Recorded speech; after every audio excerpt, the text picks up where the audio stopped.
O Evangelho de hoje é o Evangelho de Mateus, capítulo 19, versículo 3 a 12. A igreja também celebra São Maximiliano Maria Kolbe, mártir. Naquele tempo, alguns fariseus se aproximaram de Jesus para tentá-lo. Perguntaram: é permitido divorciar-se da própria mulher por qualquer motivo?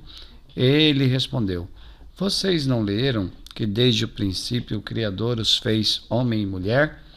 E disse: por isso o homem deixará seu pai e mãe e se unirá à sua mulher, e os dois serão uma só carne, de modo que já não são dois, mas uma só carne. Portanto, o que Deus uniu, o homem não separe. Eles disseram: então, por que Moisés mandou dar a ela a carta de divórcio e mandá-la embora? Jesus respondeu: Moisés permitiu que vocês se divorciassem de suas mulheres por causa da dureza de coração de vocês. Mas no princípio não era assim. E eu lhes digo: quem se divorcia de sua esposa, a não ser em caso de união ilegítima, e casa com outra, comete adultério. Os discípulos disseram a Jesus: se é assim a condição do homem em relação à mulher, então não vale a pena casar. Ele respondeu: nem todos conseguem compreender essa realidade, mas somente aqueles a quem é concedido. De fato, há eunucos que assim nasceram do ventre materno, há eunucos que foram feitos assim pelos homens, e há eunucos que se fizeram tais pelo reino dos céus. Quem puder compreender, compreenda. Palavra da salvação, comentário ao Evangelho. Os discípulos disseram então a Jesus: se a situação do homem com a mulher é assim, então não vale a pena casar. Essa frase mostra como que aqueles homens ouviram o discurso de Jesus sobre o repúdio à mulher. O tema central é esse: repudiar a mulher, se divorciar da mulher. Qual é a polêmica que está em jogo aqui e por que que os homens não gostaram de ouvir essa frase de Jesus dizendo que não vale a pena então se casar? Naquele contexto, era universalmente reconhecida a prática do divórcio machista. É assim que pode ser adjetivada a questão. Por quê? Porque o divórcio favorecia apenas o homem, apenas o lado masculino. Ou seja, era uma sociedade patriarcal. Significa o quê? Que o homem era o único que tinha voz e vez, né? Sobretudo o homem dono da propriedade, o homem que era o chefe de família. Era ele que tinha todos os direitos, mulheres e crianças não tinham nenhum direito. E então essa prática de repudiar, de mandar embora, de despedir, de dar o divórcio à mulher, foi atribuída a Moisés, né? A pergunta polêmica que fazem a Jesus é: então por que Moisés mandou dar o divórcio? Então se dizia que Moisés era que tinha permitido essa prática, né? Tentando então validar ao grande profeta essa prática que só favorece um lado do casal, né? Então, um homem cansado, que se cansava da mulher, podia mandar ela embora, né? Podia mandar para a casa dos pais dela, e dando a ela uma carta de demissão, uma carta de divórcio, né?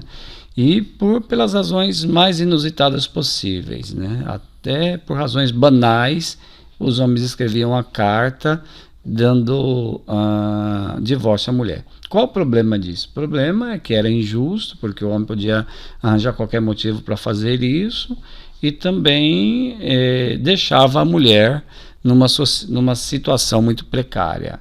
A mulher que naquela época não tinha muito valor, uma vez que tinha sido divorciada, era então quase que marginalizada, né? Comparado até mesmo com prostituta. Então, isso era comum naquela época, aceito até pelas mulheres, né? No entanto, será que Moisés realmente permitia, concordava com essa prática?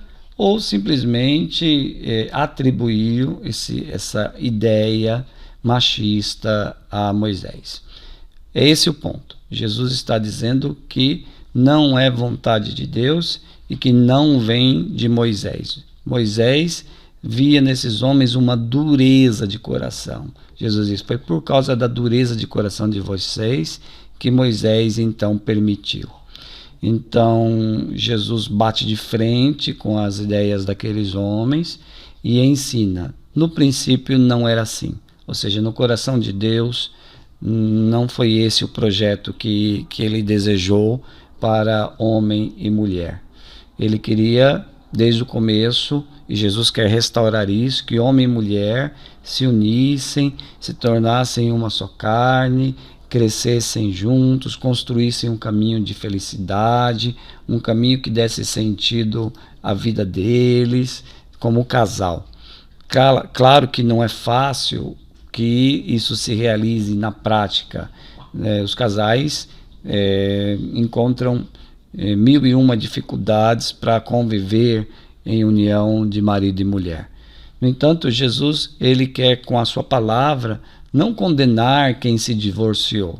Jesus quer com a sua palavra restabelecer a esperança de que é possível que casais vivam felizes e que o casamento de fato não seja dissolvido, né? Não encontre um fim, que a família continue unida. É isso que Jesus quer. O sentido do texto é esse, né? Jesus está atacando aquele tipo de divórcio que é um tipo machista, né? Porque também Jesus não quer que uma pessoa que não ame a outra fique por obrigação casada com ela, né? Não é projeto de Deus que duas pessoas que não se amam constituam família. Então, o sentido daqui que nós devemos tirar desse texto é que Jesus quer que o casal conviva em um só coração, como se fosse uma só carne, em uma união verdadeira. E ele diz, né? Por isso, a mulher deixará o seu pai e se unirá ao seu marido. Que a palavra unir-se é uma palavra importante, né? O que significa unir-se? Significa exatamente isso, quando duas pessoas se unem em ideal de vida, se unem com o desejo de viver em fidelidade, de terem um caminho juntos, de construírem uma vida de amor e doação e respeito um para com o outro. Esse é o projeto de Deus, né? Sem amor, sem união, sem diálogo, não pode ser projeto de Deus. Um homem que trata mal a sua mulher, a mulher que trata mal o seu marido, não é projeto de Deus. Não é para isso que Deus quer que as pessoas se casem, para que as pessoas se agridam, se maltratem. Ao contrário, é tão bonito quando um casal já maduro, que já conviveu anos, é capaz de falar: essa mulher é a mulher da minha vida, é o amor da minha vida, né? Ou então a mulher dizer isso: esse homem, ele é o amor da minha vida. Como é bonito, e é isso que Deus quer, né? Que o casal cresça no amor, ainda que não seja igual o amor quando um casalzinho de namorado está namorando e depois um casal já maduro, muda o amor, né? Muda o tipo como se ama. Então, é esse o projeto, e Jesus quer restaurar esse projeto. Jesus quer que o homem e a mulher convivam em união, em fidelidade, em diálogo, e quando há amor, o casamento é indissolúvel, ou seja, ninguém pode dissolver. Vale a pena que você pesquise sobre nulidade matrimonial. O que é nulidade matrimonial? É quando a igreja declara que aquele casamento não existiu. A igreja não cancela, a igreja não anula o casamento, mas a igreja dá uma declaração de que aquele casamento foi contraído de uma tal maneira que foi inválido. Pense, por exemplo, eu costumo comparar com o gol impedido, né? Pense no futebol. No futebol, quando o gol é impedido, o que acontece?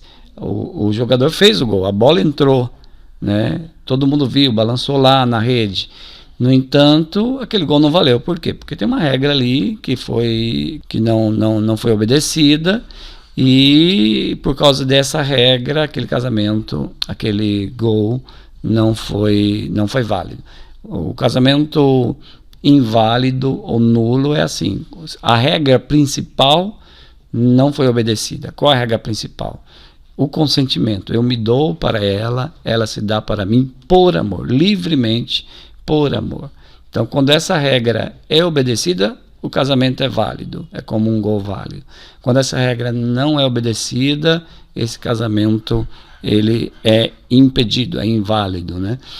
Vamos pedir então que Jesus abençoe as famílias, que Jesus de fato toque o coração dos jovens, para que não se casem assim de qualquer motivo, por simples atração física, por pressão dos outros, mas que o que mova uma pessoa a contrair matrimônio com a outra seja a regra fundamental do amor e do consentimento, com a intenção de viver em fidelidade e de viver unidos até que a morte os separe. Glória ao Pai, ao Filho e ao Espírito Santo, como era no princípio, agora e sempre. Amém.